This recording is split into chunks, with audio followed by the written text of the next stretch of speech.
આજે આપણે મુલાકાતે જઈએ પશ્ચિમેશ્વર મહાદેવ, જેને કુંદેશ્વર મહાદેવ પણ કહેવાય છે. આ મંદિર કચ્છ ભુજ પાસે આવેલું છે. આ વિસ્તારને ચાડવા રખાલ તરીકે પણ ઓળખાય છે અને આ એક ઐતિહાસિક જંગલ વિસ્તાર છે. મંદિર સામત્રા ગામની નજીક અને ભુજથી આશરે 25 કિલોમીટરના અંતરે આવેલું છે. આ મંદિર ચાડવા રખાલ નામના ઐતિહાસિક વન્ય વિસ્તારની નજીક આવેલું છે.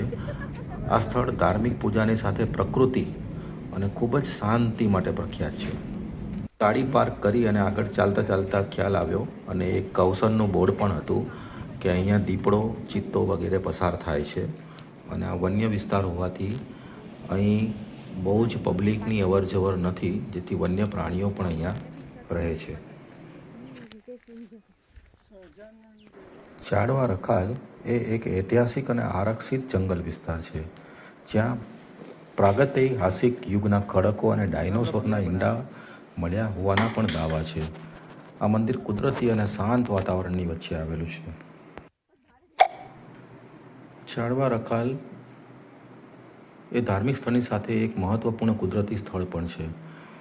આ જંગલમાં એણોત્રો એટલે કે એક દુર્લભ બિલાડી જાતિનું સંરક્ષણ કેન્દ્ર પણ છે.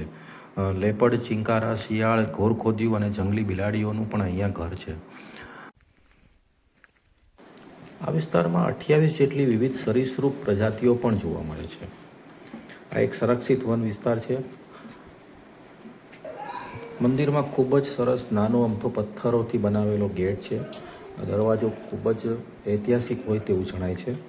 આ મંદિરમાં આપણે વિઝિટ કરી ત્યારે કોઈ પણ બીજું પ્રવાસી હતું નહીં, માત્ર અમે હતા. નીરવ શાંતિ હતી અને 2-3 શ્વાન હતા. આ મંદિરમાં પૂજારીને રહેવાની એક નાની ઓરડી છે અને હવન કુંડ છે, જેના અને થોડા બાકડા પણ છે, જેથી એવું દેખાય છે કે વારે તહેવારે શ્રાવણ મહિનામાં કે શિવરાત્રિ ઉપર અહીંયા નાનું અમથું મેળા જેવું પણ થતું હશે. અહીં ખૂબ મજાનું નાનું અમથું એક શિવલિંગ છે અને મા પાર્વતીની ખૂબ સુંદર મૂર્તિ છે અને એ મંદિર ઉપર એક પતરાનો શેડ બાંધેલો છે અને ખૂબ જ પવિત્ર વાતાવરણ અહીંયા બની રહ્યું છે અને માણસ ત્યાં બેસે અને તુરંત જ ધ્યાનમાં સરી જાય તેવી સ્થિતિ છે.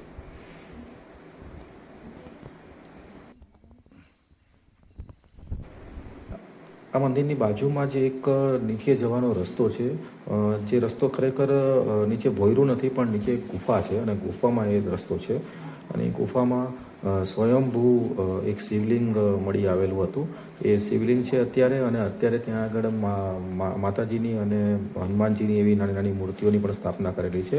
માત્ર એક જણ બેસી શકે એટલી નાની જગ્યામાં એ જગ્યા એટલી પવિત્ર અને ખૂબ જ આધ્યાત્મિક એનર્જી આપતી હોય એવી જગ્યા છે. આ મંદિરની બહાર થોડેક દૂર ચાલતા એક પ્રાગ સરોવર નામનું એક સરોવર છે. આ સરોવરમાં એવું કહેવાય છે કે અસંખ્ય સંખ્યાઓમાં મગરો રહે છે અને જો આપણે કિનારે ફરતા હોઈએ તો થોડુંક ધ્યાન રાખવું જરૂરી છે, કારણ કે આ મગર ગમે ત્યારે હુમલો કરી શકે છે. ધન્યવાદ.